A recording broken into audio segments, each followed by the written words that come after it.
स्वामी समर्थ. जय जय स्वामी समर्थ. नमस्कार प्रिय भक्तांनो, आज आम्ही तुम्हाला असा एक मंत्र सांगणार आहेत. हा मंत्र धन चुंबकाप्रमाणे तुमच्याकडे आकर्षित करतो. होय भक्तांनो, तुम्ही बरोबर ऐकतात. जर तुम्ही आर्थिक अडचणीने खूप त्रस्त असाल, तुमच्याकडे आलेला पैसा टिकत नसेल, काम करूनही कामात यश मिळत नसेल, तर आज या मंत्राकडे दुर्लक्ष करू नका. आजचा हा मंत्र खूप प्रभावी व शक्तिशाली आहे. या मंत्रात स्वामी समर्थ व दत्तगुरु महाराजांचे आशीर्वाद लपलेले आहेत. त्यामुळे आजचा हा मंत्र 108 वेळा नक्कीच ऐका. हा मंत्र म्हणजे धन चुंबकाप्रमाणे तुमच्याकडे आकर्षित करणारा एक ऊर्जेचा स्रोत आहे. ही ऊर्जा तुमच्याजवळ असावी असे जर तुम्हाला वाटत असेल तर आजचा हा मंत्र ऐका. चला तर भक्तांनो, या मंत्र जपाला सुरुवात करूया. ओम श्री स्वामी समर्थाय सुख समृद्धी प्रदाय नमः. ओम श्री स्वामी समर्थाय सुख समृद्धी प्रदाय नमः. ओम श्री स्वामी समर्थाय सुख समृद्धी प्रदाय नमः. ओम श्री स्वामी समर्थाय सुख समृद्धी प्रदाय नमः. ओम श्री स्वामी समर्थाय सुख समृद्धी प्रदाय नमः. ओम श्री स्वामी समर्थाय सुख समृद्धी प्रदाय नमः. ओम श्री स्वामी समर्थाय सुख समृद्धी प्रदाय नमः. ओम श्री स्वामी समर्थाय सुख समृद्धी प्रदाय नमः. ओम श्री स्वामी समर्थाय सुख समृद्धी प्रदाय नमः. ओम श्री स्वामी समर्थाय सुख समृद्धी प्रदाय नमः. ओम श्री स्वामी समर्थाय सुख समृद्धी प्रदाय नमः. ओम श्री स्वामी समर्थाय सुख समृद्धी प्रदाय नमः.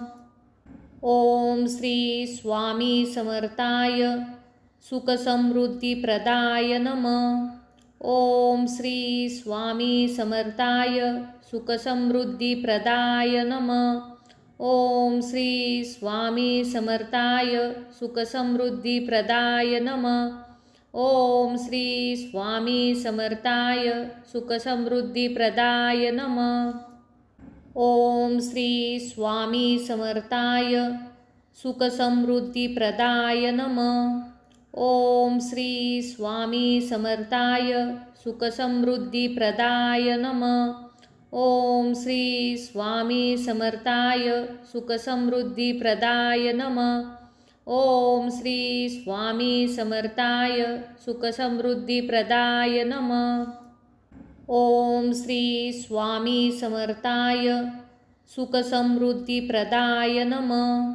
ओम श्री स्वामी समर्थाय सुख समृद्धी प्रदाय नमः. ओम श्री स्वामी समर्थाय सुख समृद्धी प्रदाय नमः. ओम श्री स्वामी समर्थाय सुख समृद्धी प्रदाय नमः. ओम श्री स्वामी समर्थाय सुख समृद्धी प्रदाय नमः. ओम श्री स्वामी समर्थाय सुख समृद्धी प्रदाय नमः. ओम श्री स्वामी समर्थाय सुख समृद्धी प्रदाय नमः. ओम श्री स्वामी समर्थाय सुख समृद्धी प्रदाय नमः. ओम श्री स्वामी समर्थाय सुख समृद्धी प्रदाय नमः. ओम श्री स्वामी समर्थाय सुख समृद्धी प्रदाय नमः. ओम श्री स्वामी समर्थाय सुख समृद्धी प्रदाय नमः. ओम श्री स्वामी समर्थाय सुख समृद्धी प्रदाय नमः. ओम श्री स्वामी समर्थाय सुख समृद्धी प्रदाय नमः. ओम श्री स्वामी समर्थाय सुख समृद्धी प्रदाय नमः. ओम श्री स्वामी समर्थाय सुख समृद्धी प्रदाय नमः. ओम श्री स्वामी समर्थाय सुखसमृद्धीप्रदाय नमः.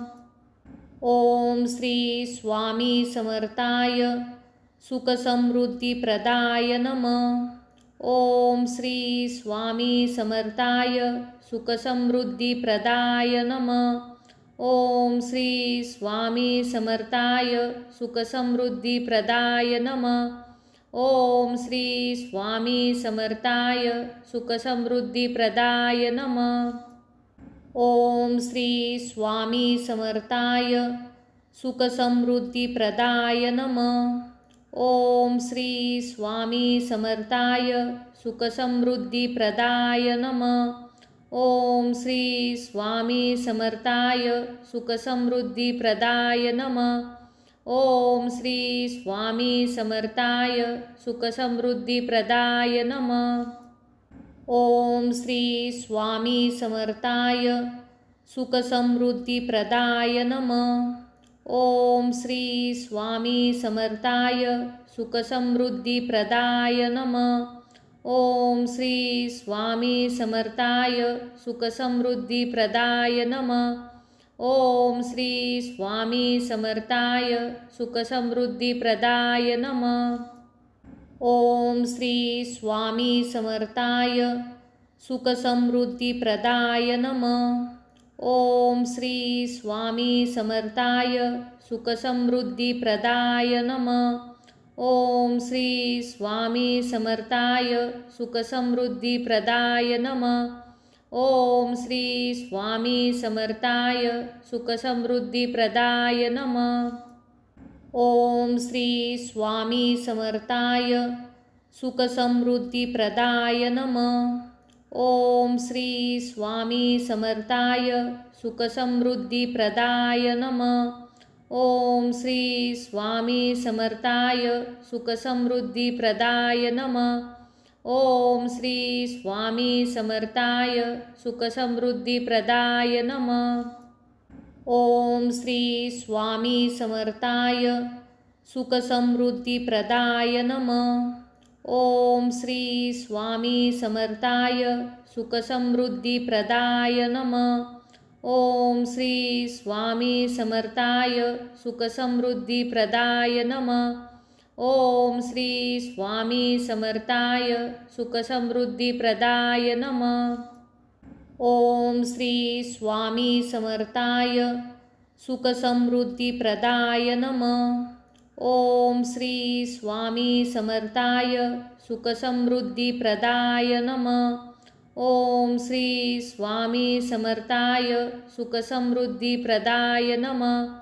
ओम श्री स्वामी समर्थाय सुखसमृद्धीप्रदाय नमः. ओम श्री स्वामी समर्थाय सुखसमृद्धीप्रदाय नमः. ओम श्री स्वामी समर्थाय सुखसमृद्धीप्रदाय नमः. ओम श्री स्वामी समर्थाय सुखसमृद्धीप्रदाय नमः. ओम श्री स्वामी समर्थाय सुखसमृद्धीप्रदाय नमः. ओम श्री स्वामी समर्थाय सुखसमृद्धीप्रदाय नमः. ओम श्री स्वामी समर्थाय सुखसमृद्धीप्रदाय नमः.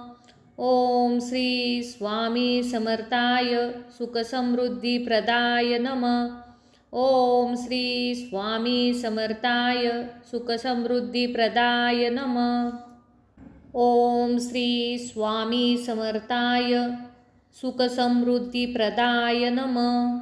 ओम श्री स्वामी समर्थाय सुखसमृद्धीप्रदाय नमः.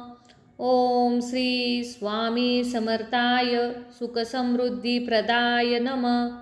ओम श्री स्वामी समर्थाय सुखसमृद्धीप्रदाय नमः. ओम श्री स्वामी समर्थाय सुखसमृद्धीप्रदाय नमः. ओम श्री स्वामी समर्थाय सुखसमृद्धीप्रदाय नमः.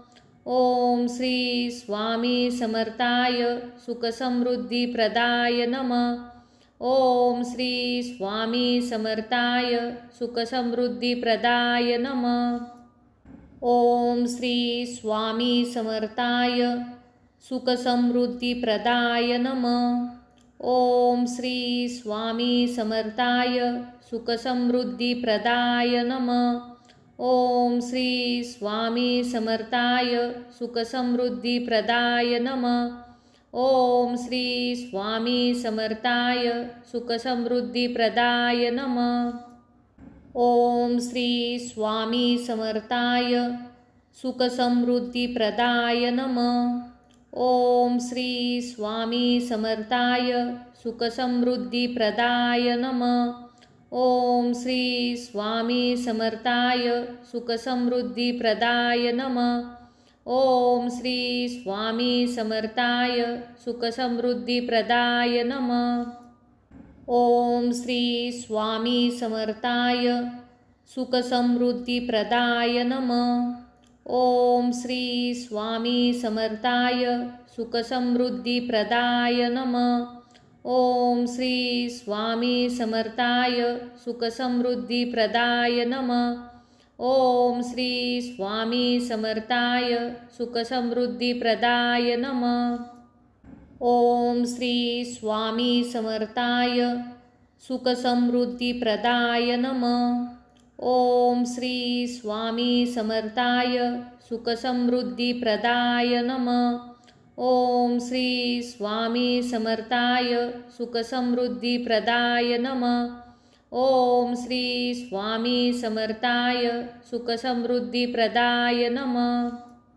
ओम श्री स्वामी समर्थाय सुखसमृद्धीप्रदाय नमः। ओम श्री स्वामी समर्थाय सुखसमृद्धीप्रदाय नमः। ओम श्री स्वामी समर्थाय सुखसमृद्धीप्रदाय नमः। ओम श्री स्वामी समर्थाय सुखसमृद्धीप्रदाय नमः। ओम श्री स्वामी समर्थाय सुखसमृद्धीप्रदाय नमः। ओम श्री स्वामी समर्थाय सुखसमृद्धीप्रदाय नमः। ओम श्री स्वामी समर्थाय सुखसमृद्धीप्रदाय नमः। ओम श्री स्वामी समर्थाय सुखसमृद्धीप्रदाय नमः। ओम श्री स्वामी समर्थाय सुखसमृद्धीप्रदाय नमः। ओम श्री स्वामी समर्थाय सुखसमृद्धीप्रदाय नमः। ओम श्री स्वामी समर्थाय सुखसमृद्धीप्रदाय नमः। ओम श्री स्वामी समर्थाय सुखसमृद्धीप्रदाय नमः। ओम श्री स्वामी समर्थाय सुखसमृद्धीप्रदाय नमः। ओम श्री स्वामी समर्थाय सुखसमृद्धीप्रदाय नमः। ओम श्री स्वामी समर्थाय सुखसमृद्धीप्रदाय नमः। ओम श्री स्वामी समर्थाय सुखसमृद्धीप्रदाय नमः। ओम श्री स्वामी समर्थाय सुखसमृद्धीप्रदाय नमः। ओम श्री स्वामी समर्थाय सुखसमृद्धीप्रदाय नमः। ओम श्री स्वामी समर्थाय सुखसमृद्धीप्रदाय नमः। ओम श्री स्वामी समर्थाय सुखसमृद्धीप्रदाय नमः। ओम श्री स्वामी समर्थाय सुखसमृद्धीप्रदाय नमः। ओम श्री स्वामी समर्थाय सुखसमृद्धीप्रदाय नमः। ओम श्री स्वामी समर्थाय सुखसमृद्धीप्रदाय नमः। ओम श्री स्वामी समर्थाय सुखसमृद्धीप्रदाय नमः। ओम श्री स्वामी समर्थाय सुखसमृद्धीप्रदाय नमः। ओम श्री स्वामी समर्थाय सुखसमृद्धीप्रदाय नमः। ओम श्री स्वामी समर्थाय सुखसमृद्धीप्रदाय नमः। ओम श्री स्वामी समर्थाय सुखसमृद्धीप्रदाय नमः. ओम श्री स्वामी समर्थाय सुखसमृद्धीप्रदाय नमः. ओम श्री स्वामी समर्थाय सुखसमृद्धीप्रदाय नमः. ओम श्री स्वामी समर्थाय सुखसमृद्धीप्रदाय नमः. ओम श्री स्वामी समर्थाय सुखसमृद्धीप्रदाय नमः. ओम श्री स्वामी समर्थाय सुखसमृद्धीप्रदाय नमः. ओम श्री स्वामी समर्थाय सुखसमृद्धीप्रदाय नमः. ओम श्री स्वामी समर्थाय सुखसमृद्धीप्रदाय नमः. ओम श्री स्वामी समर्थाय सुखसमृद्धीप्रदाय नमः. ओम श्री स्वामी समर्थाय सुखसमृद्धीप्रदाय नमः. ओम श्री स्वामी समर्थाय सुखसमृद्धीप्रदाय नमः. ओम श्री स्वामी समर्थाय सुखसमृद्धीप्रदाय नमः. ओम श्री स्वामी समर्थाय सुखसमृद्धीप्रदाय नमः. ओम श्री स्वामी समर्थाय सुखसमृद्धीप्रदाय नमः. ओम श्री स्वामी समर्थाय सुखसमृद्धीप्रदाय नमः. ओम श्री स्वामी समर्थाय सुखसमृद्धीप्रदाय नमः. ओम श्री स्वामी समर्थाय सुखसमृद्धीप्रदाय नमः. ओम श्री स्वामी समर्थाय सुखसमृद्धीप्रदाय नमः. ओम श्री स्वामी समर्थाय सुखसमृद्धीप्रदाय नमः. ओम श्री स्वामी समर्थाय सुखसमृद्धीप्रदाय नमः. ओम श्री स्वामी समर्थाय सुखसमृद्धीप्रदाय नमः. ओम श्री स्वामी समर्थाय सुखसमृद्धीप्रदाय नमः. ओम श्री स्वामी समर्थाय सुखसमृद्धीप्रदाय नमः. ओम श्री स्वामी समर्थाय सुखसमृद्धीप्रदाय नमः. ओम श्री स्वामी समर्थाय सुखसमृद्धीप्रदाय नमः. ओम श्री स्वामी समर्थाय सुखसमृद्धीप्रदाय नमः. ओम श्री स्वामी समर्थाय सुखसमृद्धीप्रदाय नमः. ओम श्री स्वामी समर्थाय सुखसमृद्धीप्रदाय नमः. ओम श्री स्वामी समर्थाय सुखसमृद्धीप्रदाय नमः. ओम श्री स्वामी समर्थाय सुखसमृद्धीप्रदाय नमः. ओम श्री स्वामी समर्थाय सुखसमृद्धीप्रदाय नमः. ओम श्री स्वामी समर्थाय सुखसमृद्धीप्रदाय नमः. ओम श्री स्वामी समर्थाय सुखसमृद्धीप्रदाय नमः. ओम श्री स्वामी समर्थाय सुखसमृद्धीप्रदाय नमः. ओम श्री स्वामी समर्थाय सुखसमृद्धीप्रदाय नमः. ओम श्री स्वामी समर्थाय सुखसमृद्धीप्रदाय नमः. ओम श्री स्वामी समर्थाय सुखसमृद्धीप्रदाय नमः. ओम श्री स्वामी समर्थाय सुखसमृद्धीप्रदाय नमः. ओम श्री स्वामी समर्थाय सुखसमृद्धीप्रदाय नमः. ओम श्री स्वामी समर्थाय सुखसमृद्धीप्रदाय नमः. ओम श्री स्वामी समर्थाय सुखसमृद्धीप्रदाय नमः. ओम श्री स्वामी समर्थाय सुखसमृद्धीप्रदाय नमः. ओम श्री स्वामी समर्थाय सुखसमृद्धीप्रदाय नमः. ओम श्री स्वामी समर्थाय सुखसमृद्धीप्रदाय नमः. ओम श्री स्वामी समर्थाय सुखसमृद्धीप्रदाय नमः. ओम श्री स्वामी समर्थाय सुखसमृद्धीप्रदाय नमः. ओम श्री स्वामी समर्थाय सुखसमृद्धीप्रदाय नमः. ओम श्री स्वामी समर्थाय सुखसमृद्धीप्रदाय नमः. ओम श्री स्वामी समर्थाय सुखसमृद्धीप्रदाय नमः. ओम श्री स्वामी समर्थाय सुखसमृद्धीप्रदाय नमः. ओम श्री स्वामी समर्थाय सुखसमृद्धीप्रदाय नमः. ओम श्री स्वामी समर्थाय सुखसमृद्धीप्रदाय नमः. ओम श्री स्वामी समर्थाय सुखसमृद्धीप्रदाय नमः. ओम श्री स्वामी समर्थाय सुखसमृद्धीप्रदाय नमः. ओम श्री स्वामी समर्थाय सुखसमृद्धीप्रदाय नमः. ओम श्री स्वामी समर्थाय सुखसमृद्धीप्रदाय नमः.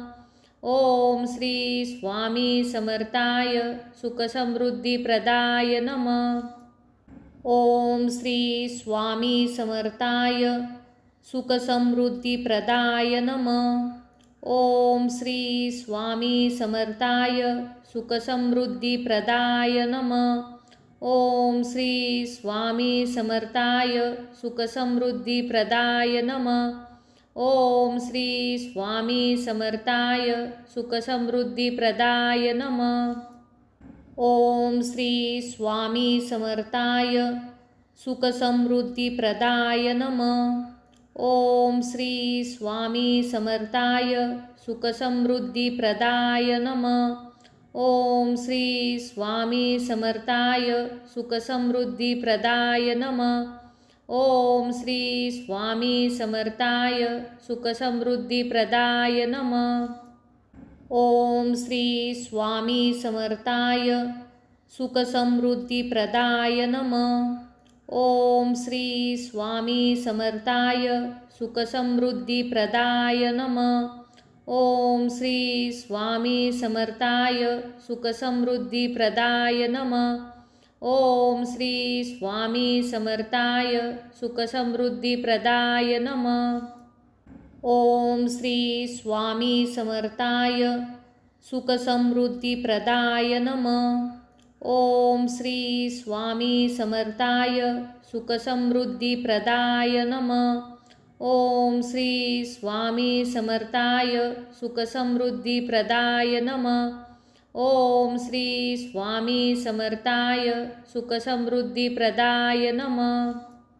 ओम श्री स्वामी समर्थाय सुखसमृद्धीप्रदाय नमः. ओम श्री स्वामी समर्थाय सुखसमृद्धीप्रदाय नमः. ओम श्री स्वामी समर्थाय सुखसमृद्धीप्रदाय नमः. ओम श्री स्वामी समर्थाय सुखसमृद्धीप्रदाय नमः. ओम श्री स्वामी समर्थाय सुखसमृद्धीप्रदाय नमः. ओम श्री स्वामी समर्थाय सुखसमृद्धीप्रदाय नमः.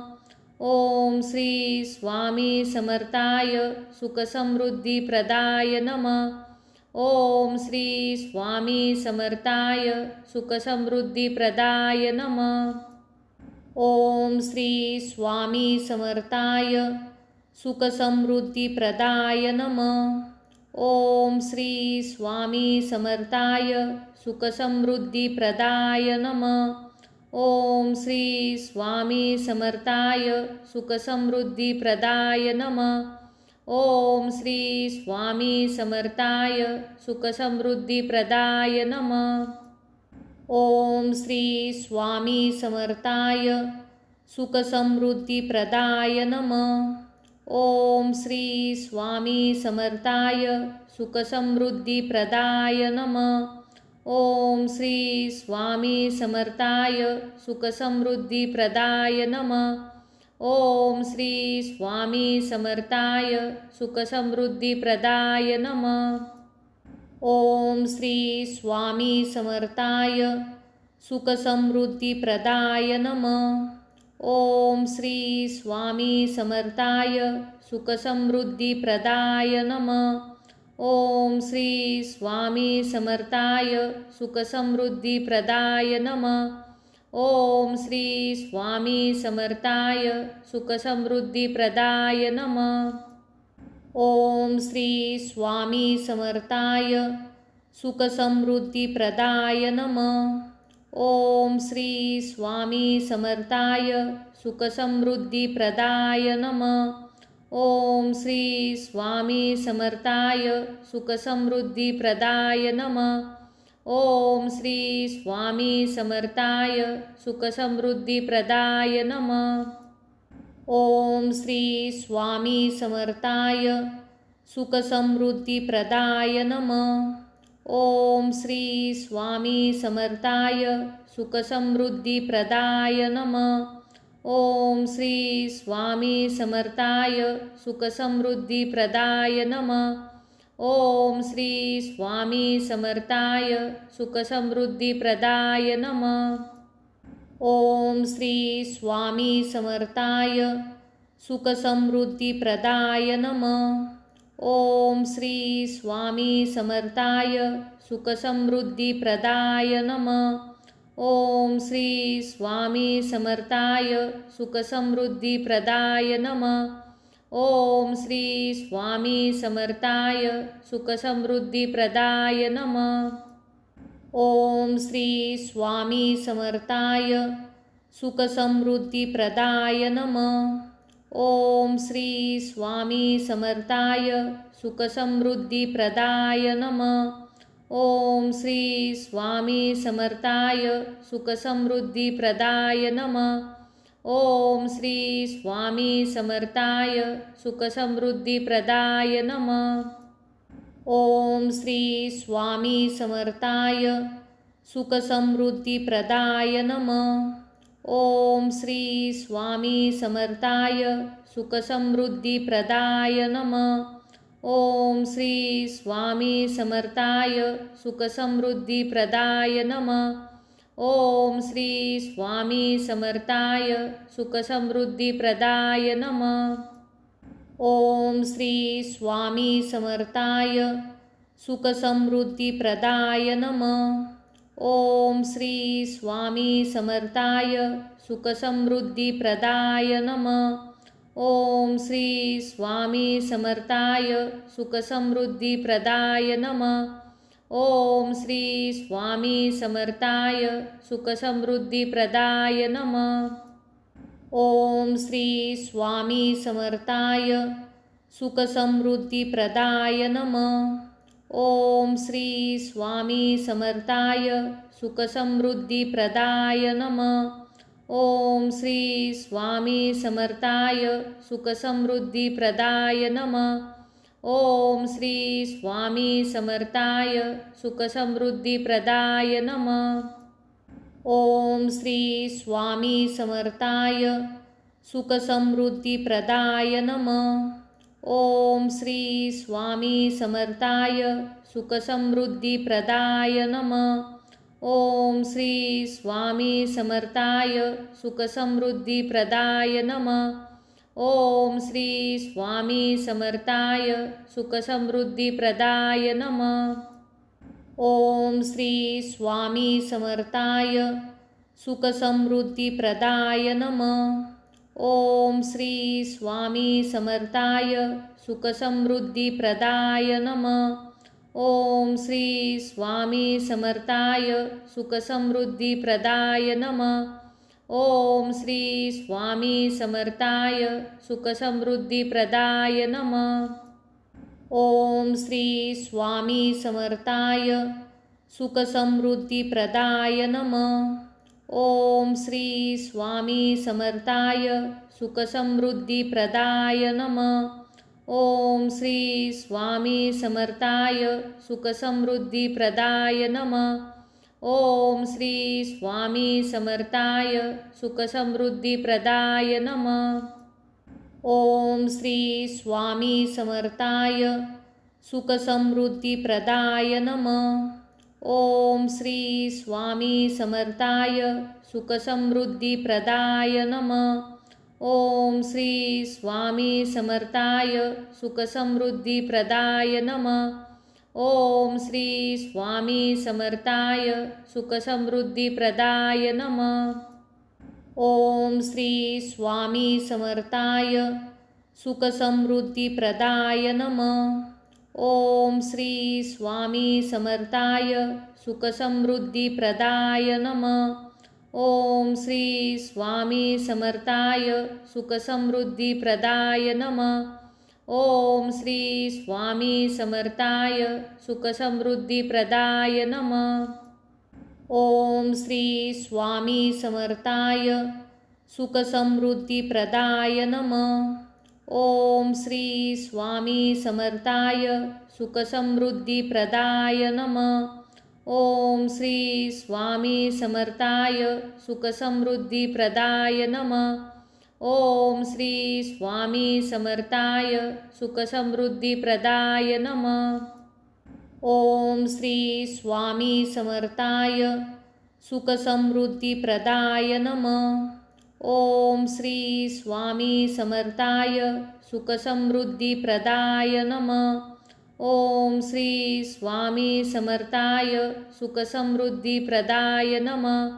ओम श्री स्वामी समर्थाय सुखसमृद्धीप्रदाय नमः। ओम श्री स्वामी समर्थाय सुखसमृद्धीप्रदाय नमः। ओम श्री स्वामी समर्थाय सुखसमृद्धीप्रदाय नमः। ओम श्री स्वामी समर्थाय सुखसमृद्धीप्रदाय नमः। ओम श्री स्वामी समर्थाय सुखसमृद्धीप्रदाय नमः। ओम श्री स्वामी समर्थाय सुखसमृद्धीप्रदाय नमः। ओम श्री स्वामी समर्थाय सुखसमृद्धीप्रदाय नमः। ओम श्री स्वामी समर्थाय सुखसमृद्धीप्रदाय नमः। ओम श्री स्वामी समर्थाय सुखसमृद्धीप्रदाय नमः। ओम श्री स्वामी समर्थाय सुखसमृद्धीप्रदाय नमः। ओम श्री स्वामी समर्थाय सुखसमृद्धीप्रदाय नमः। ओम श्री स्वामी समर्थाय सुखसमृद्धीप्रदाय नमः। ओम श्री स्वामी समर्थाय सुखसमृद्धीप्रदाय नमः। ओम श्री स्वामी समर्थाय सुखसमृद्धीप्रदाय नमः। ओम श्री स्वामी समर्थाय सुखसमृद्धीप्रदाय नमः। ओम श्री स्वामी समर्थाय सुखसमृद्धीप्रदाय नमः। ओम श्री स्वामी समर्थाय सुखसमृद्धीप्रदाय नमः। ओम श्री स्वामी समर्थाय सुखसमृद्धीप्रदाय नमः। ओम श्री स्वामी समर्थाय सुखसमृद्धीप्रदाय नमः। ओम श्री स्वामी समर्थाय सुखसमृद्धीप्रदाय नमः। ओम श्री स्वामी समर्थाय सुखसमृद्धीप्रदाय नमः। ओम श्री स्वामी समर्थाय सुखसमृद्धीप्रदाय नमः। ओम श्री स्वामी समर्थाय सुखसमृद्धीप्रदाय नमः। ओम श्री स्वामी समर्थाय सुखसमृद्धीप्रदाय नमः। ओम श्री स्वामी समर्थाय सुखसमृद्धीप्रदाय नमः। ओम श्री स्वामी समर्थाय सुखसमृद्धीप्रदाय नमः। ओम श्री स्वामी समर्थाय सुखसमृद्धीप्रदाय नमः। ओम श्री स्वामी समर्थाय सुखसमृद्धीप्रदाय नमः। ओम श्री स्वामी समर्थाय सुखसमृद्धीप्रदाय नमः।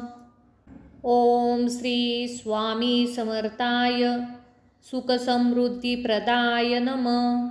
ओम श्री स्वामी समर्थाय सुखसमृद्धिप्रदाय नमः. ओम श्री स्वामी समर्थाय सुखसमृद्धिप्रदाय नमः.